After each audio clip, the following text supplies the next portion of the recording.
أعزائي المستمعات، أعزائي المستمعين، أهلا ومرحبا بكم على قناة أصوات بالقصري في هذا اللقاء الأثيري لننقل لكم مقابلة فريق عمل بالقصري وفريق اتحاد المحمدية.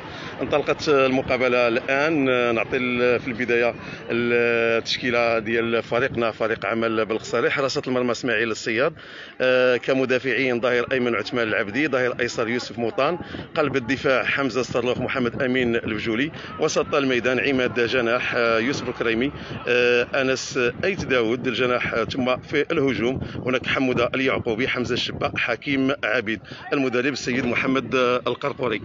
أنا كنت واجد في واحد المكان بعيد على على الأطوار فين كتجرى المقابلة، وبالتالي غادي تكون عندي صعوبات من أجل التعرف على اللاعبين، ولكن سأحاول ما أمكن نقل هذه المقابلة للمستمعين والمستمعات الكريمات، لأن كنعرف هذه مقابلة مهمة.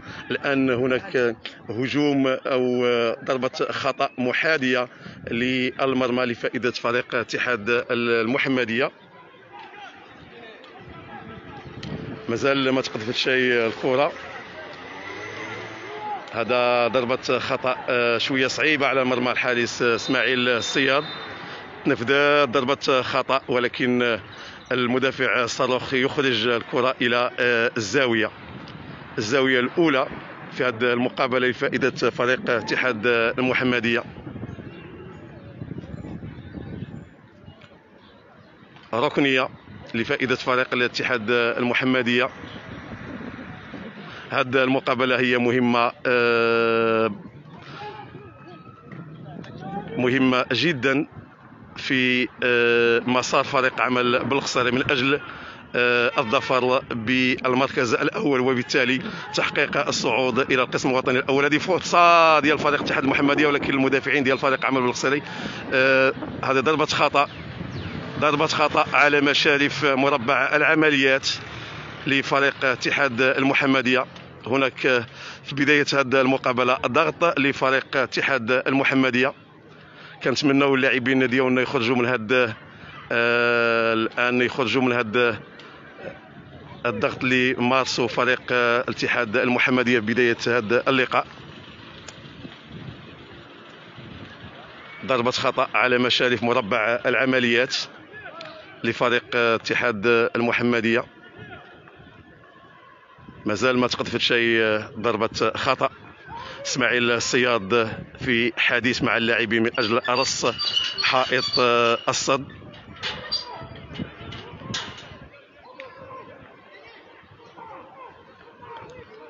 كرة مازال ما تنفذتش. دائما الحكم تيطلب من الآن تنفذ، ولكن مشات خارج المرمى، خارج مرمى الحارس اسماعيل الصياد. اسماعيل الصياد عطى الكرة ديالو لأحد المدافعين. الآن دائما عند يوسف كريمي. الآن كاين تبادل كروي بين لاعبي فريق عمل بالقصيري. الكرة عند اسماعيل الصياد تترجع للخلف.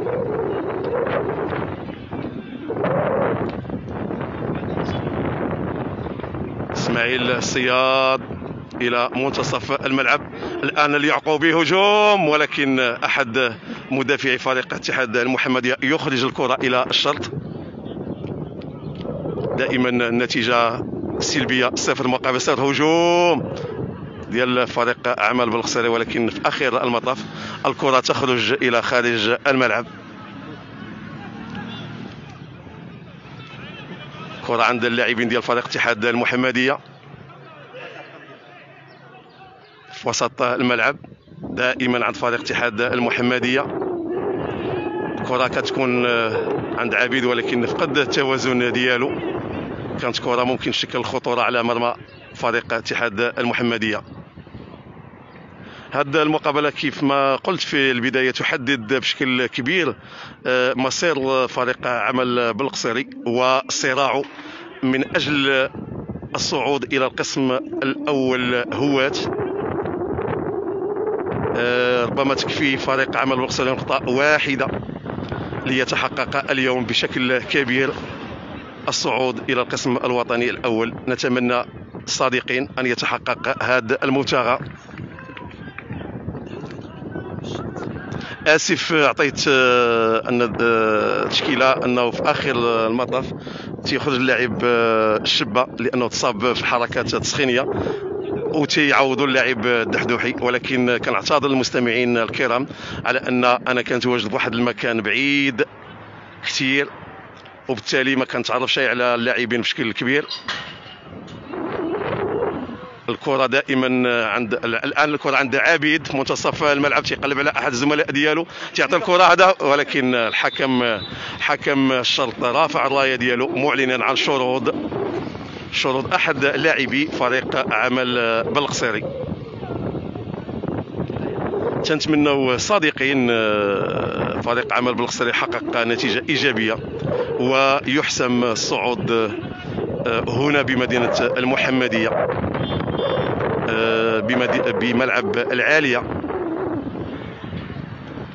فريق اتحاد المحمدية اللي هو فريق مع الأسف غادر بطولة القسم الثاني، هو فريق كبير، فريق مرجعي، فريق اللي لعب في القسم الوطني الأول سنوات ومواسم كثيرة، أعطى أسماء كثيرة لكرة القدم الوطنية، ولكن مع الأسف هذا الفريق تعيش ظروف استثنائية رمت به إلى العصبة، وبالتالي هذا فريق نأسف على واقعه اليوم. بالمقابل فريق عمل بالقصيري يعود إلى دائرة الأضواء منذ الموسم الماضي، بعدما كان الفريق قاب قوسين أو أدنى من الخروج من خريطة كرة القدم الوطنية، بعدما كان كيتصارع في فرق العصبة، ولكن ضافرت مجموعة من المجهودات، وأيضا حضرت مجموعة من النوايا الحسنة من أجل عودة فريق عمل بالقصيري إلى دائرة الأضواء. السنة الماضية يحقق فريق عمل بالقصيري الصعود إلى القسم الأول أو القسم الثاني هوات، وهذا السنة فقط تفصلنا نقط ضئيلة، إن لم أقل نقطة واحدة، من أجل الظفر بالمقعد الأول في بطولة الشمال الغربي للقسم الثاني هوات، وبالتالي الصعود إلى القسم الأول هوات. دائما النتيجة السلبية 0-0 بين فريق اتحاد المحمدية وفريق عمل بالقصيري هنا بملعب العالية بعد مرور حوالي 12 دقيقة. دائما النتيجة 0-0، دائما تبادل كروي بين لاعبي فريق اتحاد المحمدية، ولكن بدون خطورة على مرمى الحارس اسماعيل الصياد، في الوقت اللي فريق عمل بالقصيري مازال ما شناش شي حملة او شي هجوم ديال فريق عمل بالقصيري. هناك حيطة وحذر على ما يبدو من طرف لاعبي فريق عمل بالقصيري. دائما النتيجة السلبية 0-0. ملعب العالية هو ملعب معشوشة بعشب اصطناعي، ولكن كي توجد بوسط أحياء هنا بمدينة المحمدية. لما كيجي الملعب العالية هذا ملعب ثاني، ربما المستمعين والمتابعين الرياضيين تعرفوا واحد الملعب هو أيضا ملعب تاريخي، ملعب المحمدية هو ملعب البشير بالمحمدية. هذا ملعب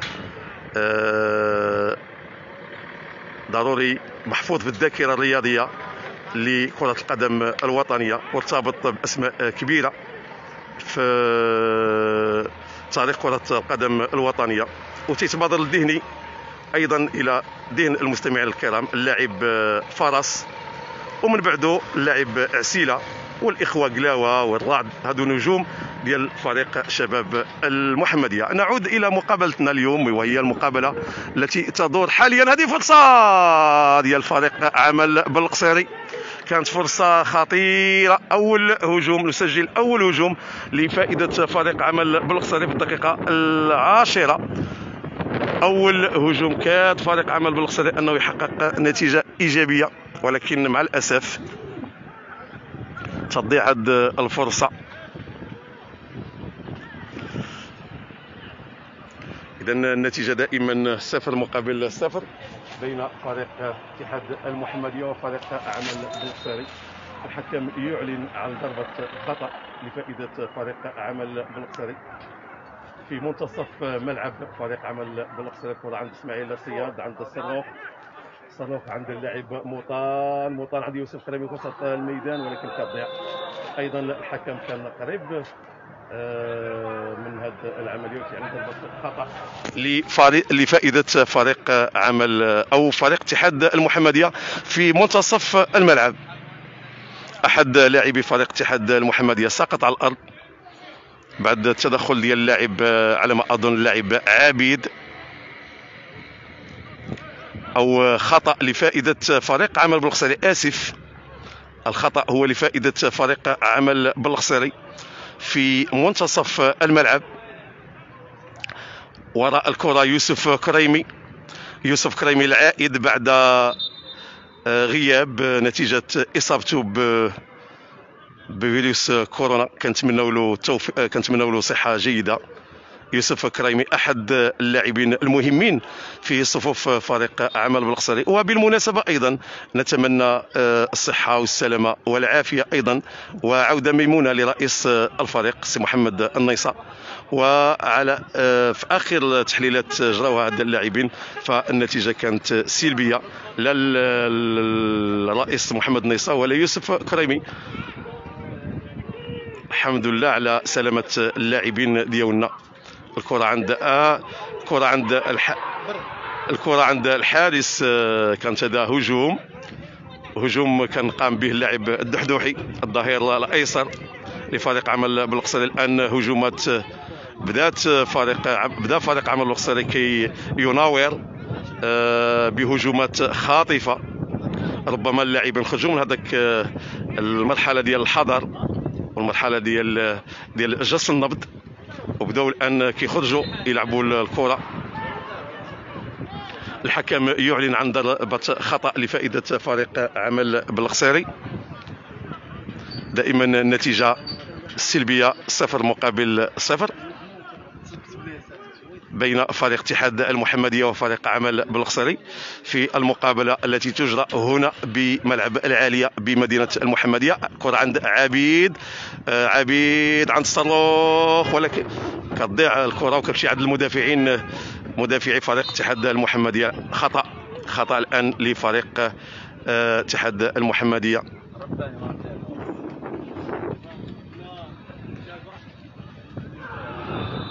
خطأ آخر. يبدو أن لاعبي فريق اتحاد المحمدية كيلعبوا بواحد القوة زائدة، يعني كاين اصطدامات قوية بين لاعبي فريق اتحاد المحمدية وفريق لاعبي فريق عمل بلقصري. أحد اللاعبين ديال فريقنا فريق عمل بلقصري على الأرض. كنتمنوا الإصابة تكون خفيفة وما تمنعوا شيء من مواصلة اللقاء. كنذكر أن اللاعب حمزة الشبا كان من اللاعبين اللي كانوا داخلين في التشكيلة ديال المدرب محمد القرقوري، ولكن صاب في حركات تسخينية. كنتمنوا السلامة والعافية لجميع اللاعبين حتى ينهيوا هذا الموسم بدون إصابات. إذا تقذف الكرة، ضربة خطأ، تقذف الكرة، ولكن أحد المدافعين بالرأس كيرد الكرة عند اللاعب الدحدوحي، ولكن الكرة تخرج للشرط. شرط لفريق فائدة فريق اتحاد المحمدية. كرة عند صاروخ عند زميله موطان. تمشي الكرة دائما عند فريق اتحاد المحمدية. هذا هجوم لفريق عند لاعب حمودة أيضا خطأ. قلت أن لاعب اتحاد المحمدية يلعبون بقوة ربما زائدة. هذه ضربة خطأ على مشارف مربع العمليات من الجهة اليمنى لفائدة فريق عمل بالقصيري.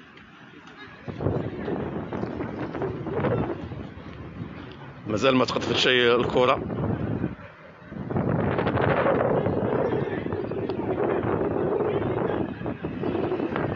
ضربة خطأ ممكن تشكل خطورة على حارس فريق اتحاد المحمدية. تقطفت الكرة عند، ولكن في اخر المطاف كتمشي عند المدافعين ديال فريق اتحاد المحمديه تيردوها للحارس. الحارس كيخرج الكره للشرط لفائده فريق اتحاد المحمديه. دائما النتيجه سلبيه، 0-0 بعد مرور حوالي 15 دقيقه في هذه المقابله المصيريه والتي ستحدد بشكل كبير مصير فريق عمل بالقصيري ودفاعه عن طموح مدينة بكاملها، طموح الصعود إلى القسم الوطني الأول. هواة كرة عند فريق اتحاد المحمدية. ضربة خطأ لفائدة فريق اتحاد المحمدية على مشارف مربع عمليات فريق عمل بالقصيري.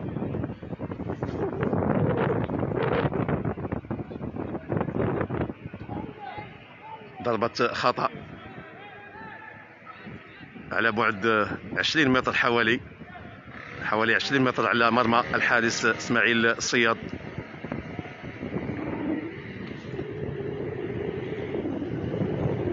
دائما فريق اتحاد المحمدية او لاعبي فريق اتحاد المحمدية جوج ديال اللاعبين امام الكرة.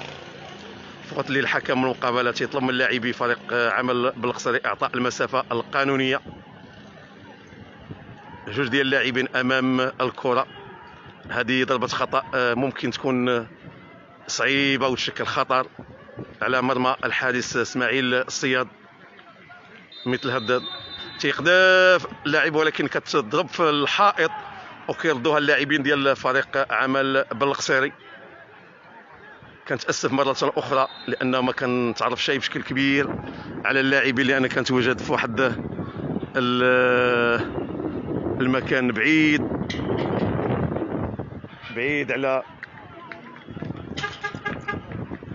على المقابله، بعيد على المقابله او بعيد على ارضيه الملعب.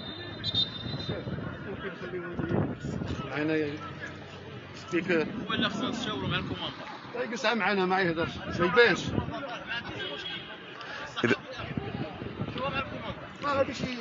اذا دائما النتيجه سلبيه 0-0. دائما النتيجه سلبيه 0-0 بين فريق عمل بالقصيري وفريق اتحاد المحمديه.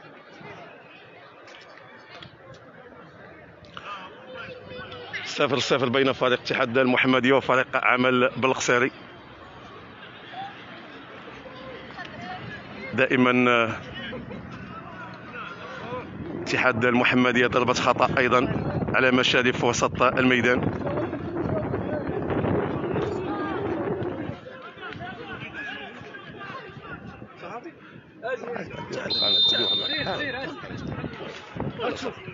سير عند تبع الرئيس، سير للبلايص.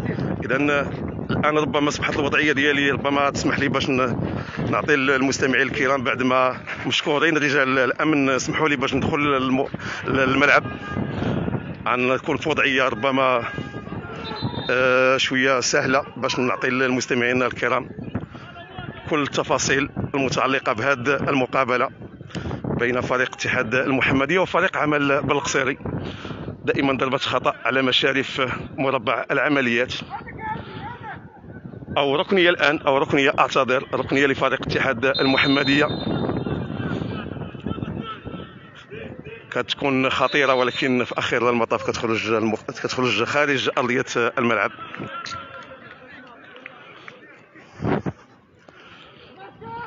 ركنية أيضا، ركنية ثانية أو ركنية ثالثة لفريق اتحاد المحمدية. ركنية لفائدة فريق اتحاد المحمدية. تتقذف، والمدافعين ديال فريق عمل القصري كيبعدوا الهجوم او كيبعدوا الخطوره على مرمى الحارس الصياد.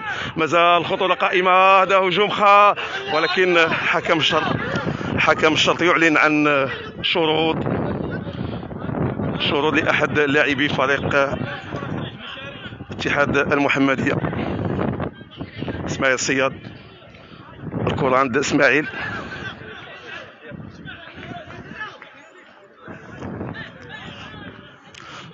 كرة عند الحارس اسماعيل الصياد، تيقذف القذفه ديالو كتجاوز وسط الميدان، كتخرج الكرة للشرط لفائدة فريق اتحاد او فريق عمل بالقصيري.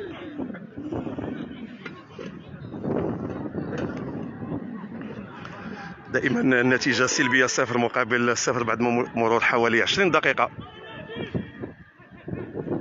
على هاد المقابلة. كرة عند موطان،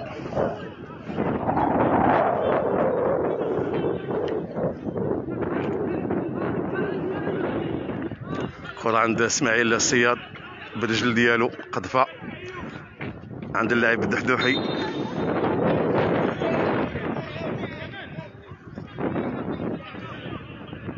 المقابلة يعني ما تتوفيش بشي عرض تقني كبير بين اللاعبين او بين الفريقين، كاين اخذ ورد بين اللاعبين، ولكن فريق اتحاد المحمديه تيبدو اكثر احتكار للكره ولكن بدون فاعليه منذ انطلاق المقابله.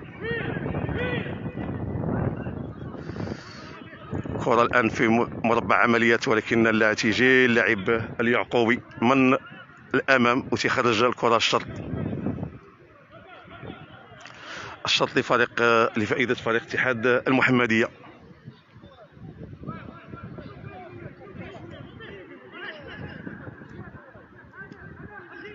تيتنفذ او مازال ما تنفذش الشرط،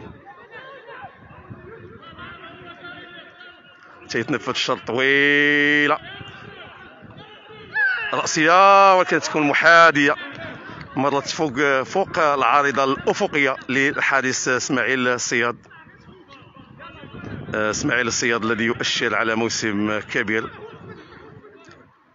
وايضا في الموسم السابق حارس واعد، حارس اللي عنده مؤهلات الحراس الكبار. وعلى ذكر الحارس اسماعيل الصياد، كان فريق عمل بالقصري دائما تعرف حراس كبار. هذا هجوم خطير ديال فريق اتحاد المحمديه، كيدخل لاعب للمعترك العمليات، ولكن احد اللاعبين تيسقط وتيطالبوا اللاعبين ديال فريق اتحاد المحمديه بضربه جزاء، ولكن الحكم يعلن على ضربه مرمى.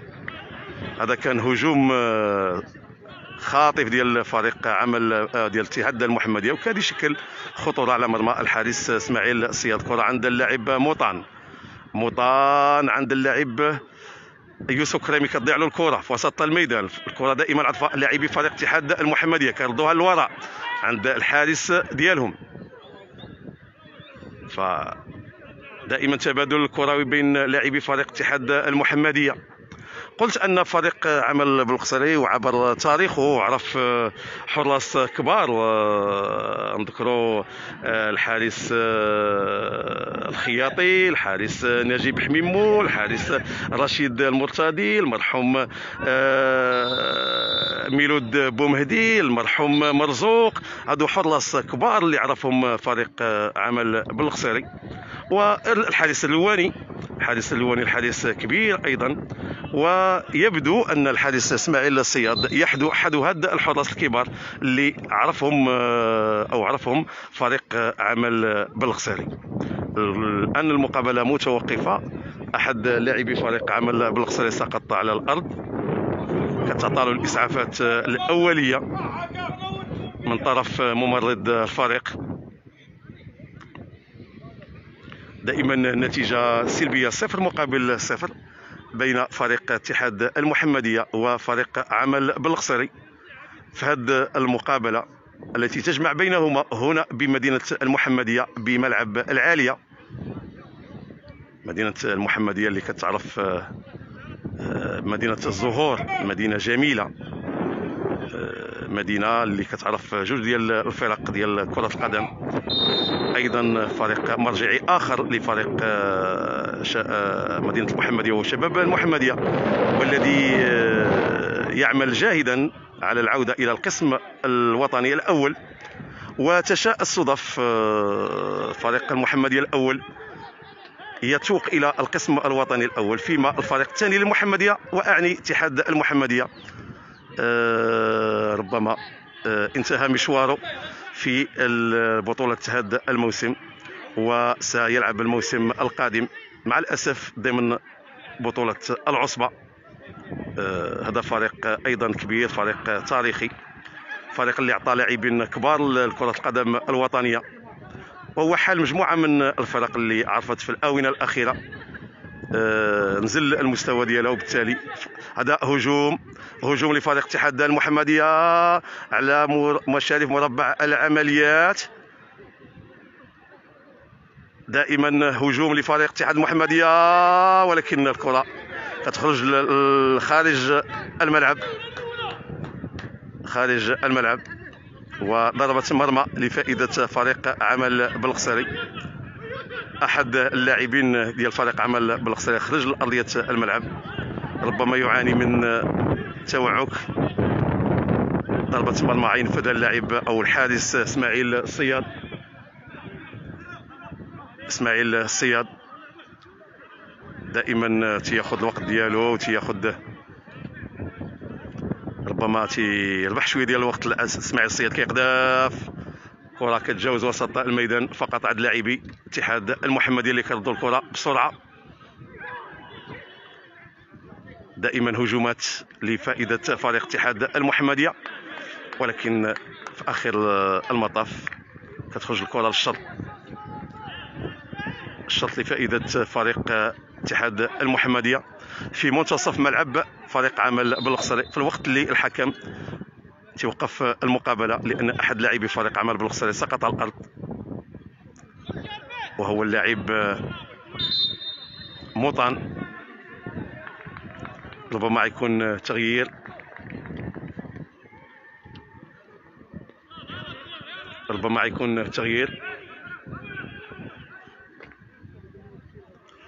كرة دائما عتنفذ في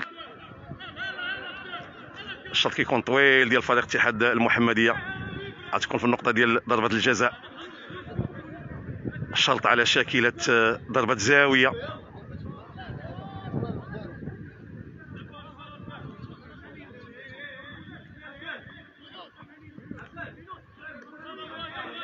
على شكل ضربة زاوية بدون شك بالفعل، شرط طويل، ولكن كي يجي احد لاعبي فريق عمل بالقصري يكرد الكرة، دائما الخطورة، ولكن صرلوخ تيخرج الكرة. دائما كاين اتحاد المحمدية تيردوا الكرة للحارس اللي خرج من مربع العمليات وتيلعب الكرة بالرجل ديالو. كرة في الشرط لفائدة فريق عمل بالقصري.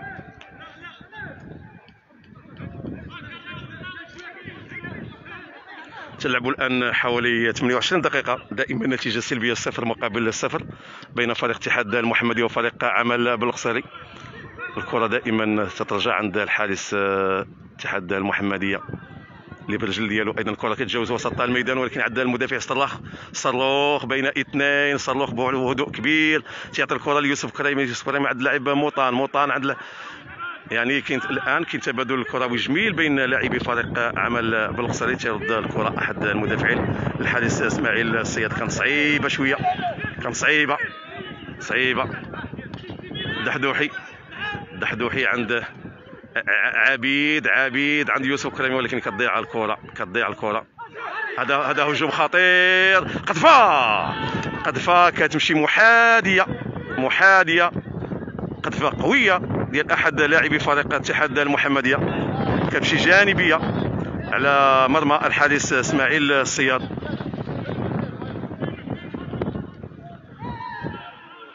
هذه كانت اخطر فرصه لفائده فريق اتحاد المحمديه. يعني كاد الحارس اسماعيل الصيادي يرتكب خطا. الكره مازال خطا.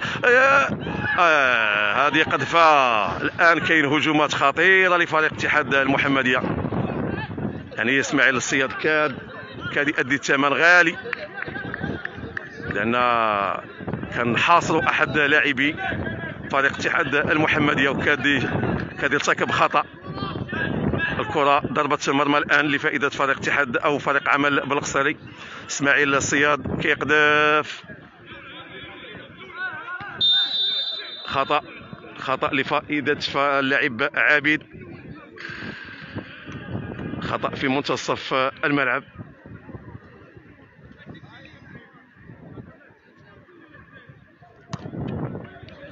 وايضا ذكرنا حراس، ذكرنا ممكن ندخلوا مجموعه من اللاعبين ايضا القدامى اللي عرفهم فريق عمل بالقصري، وتبقى دائما الاسماء ديالهم عالقه باذهان كل متتبعي فريق عمل بالقصري. دائما هجوم لفائده فريق اتحاد المحمديه. الكره الان هجوم هذا لفائده فريق عمل بالقصري، ولكن الحارس كان سباق الحارس وكيرتمي وكياخذ الكره ديالو. فقلت مجموعه من اللاعبين اللي ما يمكنش المتتبع الرياضي انه ينساهم، واللي عطاو العطاء الكبير وقدموا خدمات كبيره وجليله لفائده فريق عمل بالقصري. لعل الاسماء كيتقدموها الاسره، اسره غافير، اسره التوابي، اسره ظفر الله، أسرة أيس حناني، ومجموعة من اللاعبين الكبار اللي عرفهم فريق عمل بالقصري. اللاعب الطاهري، اللاعب عبد الوهاب، جلول العيدودي، ومجموعة من اللاعبين. آسف إلا ما ذكرت شيء كل اللاعبين. الآن المقابلة كتوقف من أجل أخذ قسط من الراحة، لأن اللاعبين لعبوا الآن 30 دقيقة، وحسب القوانين الجديدة مع جائحة كورونا يعني اصبح مسموح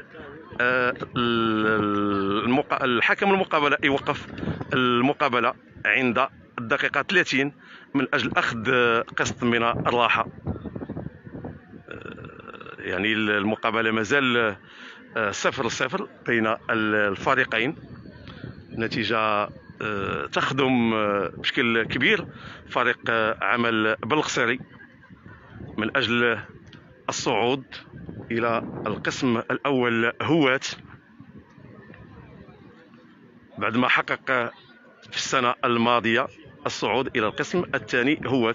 وبالتالي فريق عمل بالقصري في موسمين يعود إلى دائرة الاهتمام، إلى دائرة الأضواء، تحت قيادة الإطار الوطني المقتدر محمد القرقوري، الذي أعطى دماء جديدة لفريق عمل بالقصري، واستثمر المجهود اللي قاموا به مجموعة من الأطر أيضا بفريق عمل بالقصري. ما نساوش الإطار أيضا أحمد الرواني، واللي أيضا قبل مجيء المدرب محمد القرقوري أيضا لعب مقابلة السد وما حالفوش شيء الحظ من أجل الصعود.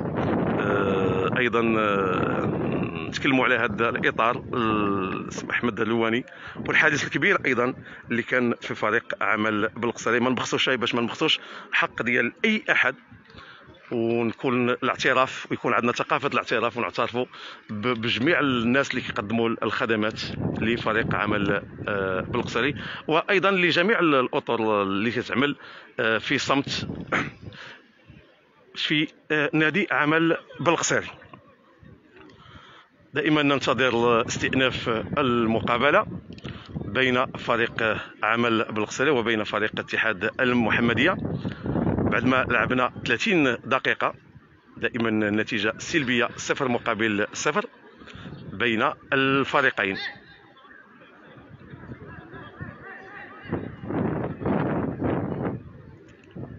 هذه المقابله التي تجري أطوارها هنا بمدينة المحمدية وبالضبط في ملعب العالية. المقابلة تستأنف الآن عند فريق اتحاد المحمدية، تضيع وتصبح الكرة لفائدة فريق عمل بالقصري. يوسف كريمي الشرط، دائما الشرط لفائدة فريق عمل بالقصري. وتنتقل الكرة بسرعة لفريق اتحاد المحمدية. مازال ما شفناش شي هجومات خطيرة لفريق عمل بالقصري في هذا الشوط، في وقت اللي نسجل على الأقل جوج ديال الهجومات الخطيرة لفائدة فريق اتحاد المحمدية.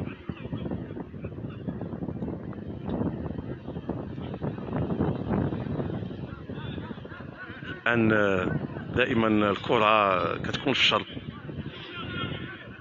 الشرط لفائدة فريق اتحاد المحمدية. طويلة مربع العمليات ديال فريق عمل بالقصري، كيخرجوا الكرة اللاعبين ديال فريق عمل بالقصري. هذا واحد اللاعب تيحمل رقم 15 عنده إمكانيات كبيرة ديال فريق اتحاد المحمدية.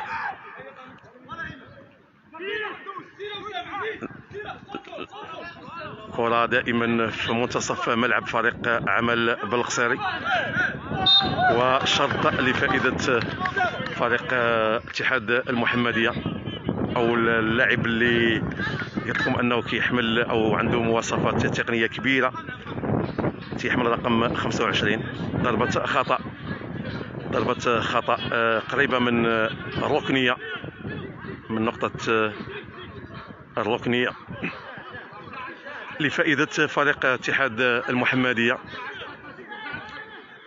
على يسار الحارس اسماعيل الصياد، كتقذف الكرة ولكن يوسف كريمي والراس ديالو كيبعد الخطا عند اللاعب دحدوحي قايد له ان شي هجوم خطير عند اللاعب عند اللاعب اليعقوبي. محترك العمليات اليعقوبي مازال الكرة عند اليعقوبي قذفها عند اللاعب عبيد، ولكن كتمشي الكرة. يعني هذا هجوم كان اخطر هجوم لفائدة فريق عمل بالقصري، نسجله في الدقيقة 33. انتظرنا حتى الدقيقة 33 لنسجل اول هجوم خطير لفريق عمل بالقصري. الكرة عند الحارس اتحاد المحمدية، كرة تتجاوز وسط الميدان حتى الملعب هو صغير من ناحية المساحة، ما كيوصلش للمساحة ديال الفريق او الملعب البلدي ببلقصيري، وبالتالي يعني قذفة ديال الحارس كتجاوز وسط الميدان. ضربة خطأ مرة أخرى لفائدة فريق اتحاد المحمدية، بعيدة بحوالي 25 متر على مرمى الحارس اسماعيل الصياد.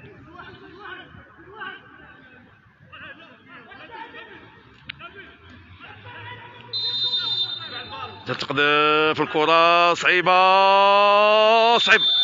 ولكن الحكم يعلن عن ضربة خطأ. كانت صعيبة هذه، كانت صعيبة على الحارس اسماعيل الصياد.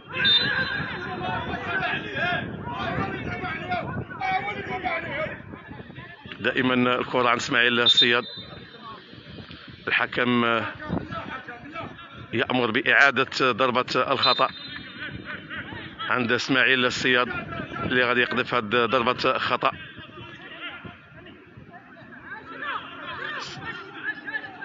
ضربة خطأ مازال ما تقذفات، كتجاوز ايضا وسط الميدان.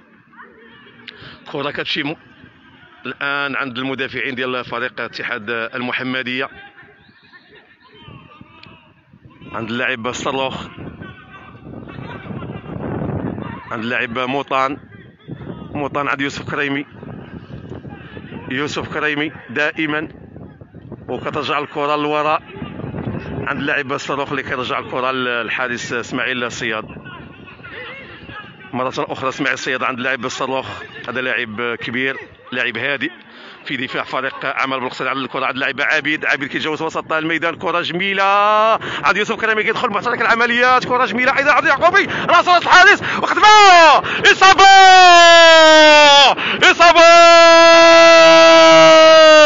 هدف ديال اللاعب اليعقوبي، هدف هجوم خاطف وتبادل كروي جميل بين اللاعبين ديال فريق عمل بالقصري، ولكن اللي صنع الكره اللي صنع هذا الهدف هو اللاعب عبيد اللي سلم كره بطبق على طبق من ذهب. اللاعب حمود اليعقوبي اللي ما ضيعش الفرصه وسجل الهدف الاول لفريق عمل بالقصري في الدقيقه حوالي الدقيقه 40 من الشوط الاول. هدف جميل، هدف جميل لفائدة فريق عمل بالقصري هنا بمدينة المحمدية. فريق يمكن ينهي السباق ديالنا حول الصعود إلى القسم الوطني الأول بشكل نهائي، ونضمنوا هنا الصعود بمدينة المحمدية، ويبقاو المقابلات الثلاث المتبقية فقط مقابلات شكلية لاستكمال البطولة، وتكون الفرحة هنا بمدينة المحمدية كما كانت في الموسم الماضي من مدينة الخميسات، وندخلوا لمدينة بالقصيري معنا الفرحة، معنا الصعود إلى القسم الأول هوات.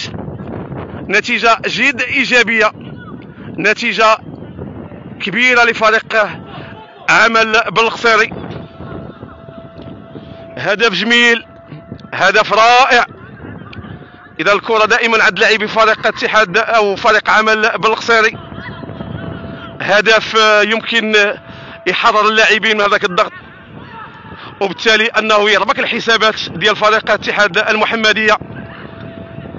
تبادل كروي جميل بين لاعبي فريق عمل بالقصيري، كرة ممتازة، ولكن الحكم يعلن عن شروط ديال اللاعب اليعقوبي. هدف لصفر لفائدة فريق عمل بالقصيري في هذه المقابلة المهمة.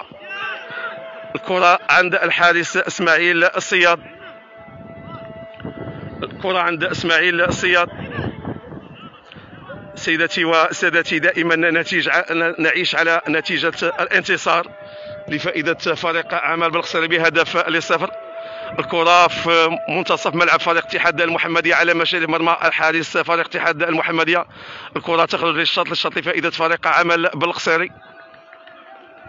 نتيجة كبيرة ونتيجة مهمة، نتيجة اللي تخلينا نحققوا الحلم الصعود إلى القسم الوطني الأول هو هنا بمدينة المحمدية، ودون انتظار حسابات الدورات الأخيرة.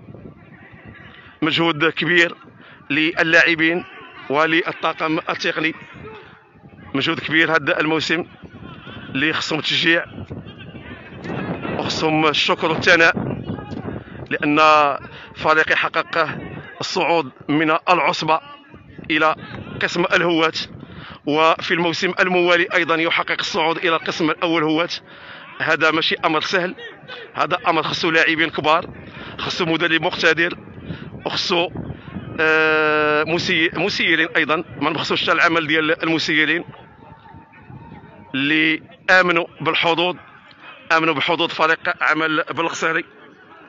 ومكانة فريق عمل بالقصيري هي مع الكبار، هي مع أندية الصفوة تاريخنا، وايضا اللاعبين اللي مروا من فريق عمل بالقصيري كيشفعوا لنا على ان يكون واقعنا احسن من هذا الواقع، وبالتالي مقعدنا الطبيعي على الاقل هو القسم الثاني، واقول القسم الثاني للبطوله الاحترافيه، واتحمل ما اقوله. شرط امكانيات ماديه قاره، شرط رؤيه سيريه واضحه،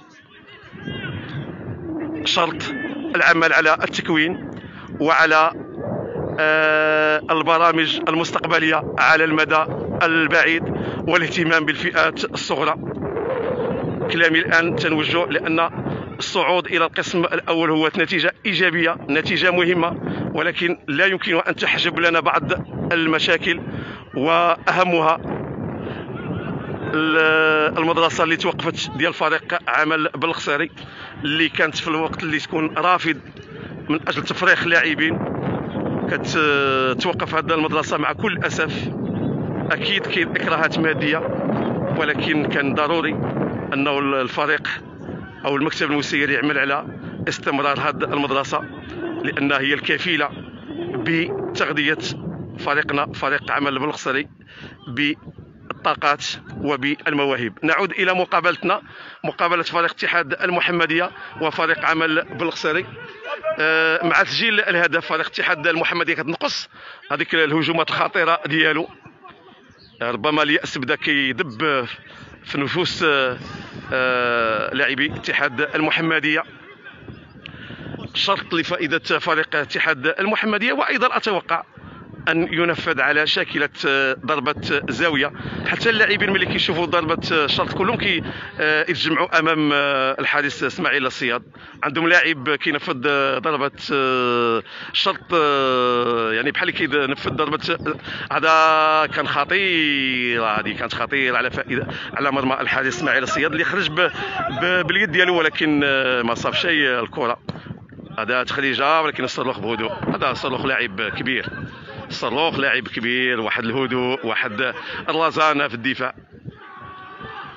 كره كتنتقل عند فريق اتحاد المحمديه، عند فريق اتحاد المحمديه. خطا لفائده فريق عمل بالقصري على مقربه من الحكم، حكم المقابله اللي قايم بلقاء جيد، هذا هو الواقع.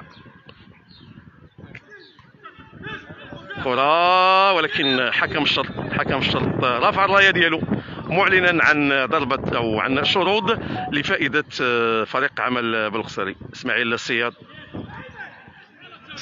كياخذ الوقت ديالو كينفذ، وكتمشي الكرة عند اللاعب اليعقوبي او لاعب عابد، ولكن كتضيع الكرة، كنتقل بسرعه عند مهاجمي فريق عمل بالقصري، ولكن المدافعين ديال فريق عمل بالقصري عند لاعب صلوك كيرد الكرة كتجاوز وسط الميدان. هذا هجوم، ولكن احد لاعبي فريق اتحاد المحمدية رد الكرة للحارس زميله الحارس.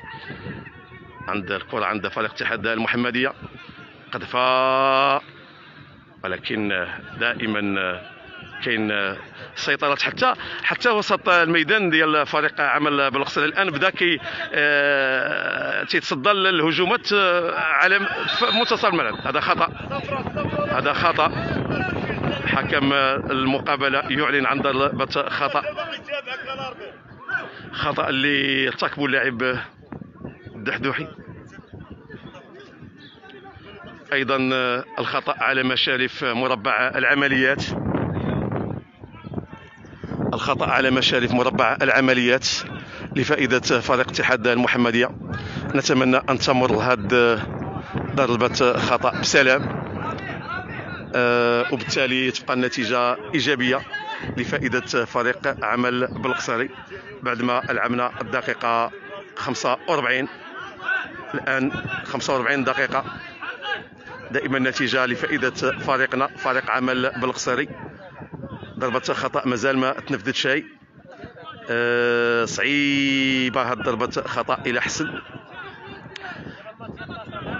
إلى حسن القذف ديال لاعب فريق اتحاد المحمدية. كنتمنى ما تكونش شي خطورة، ولكن يوسف كريمي ممتاز، يوسف كريمي كرة. إذا أعزائي المستمعات أو عزيزاتي المستمعات أعزائي المستمعين، يعلن حكم المقابلة عن نهاية الشوط الأول بالنتيجة المعروفة، إصابة 1-0 لفائدة فريق عمل بالقصري. سوف ألقاكم في بداية الشوط الثاني. الآن بجانب الرئيس الفريق سي محمد النيصة. هذا الصريح سي محمد النيصة، أرجوك سي محمد النيصة، أرجوك شي تصريح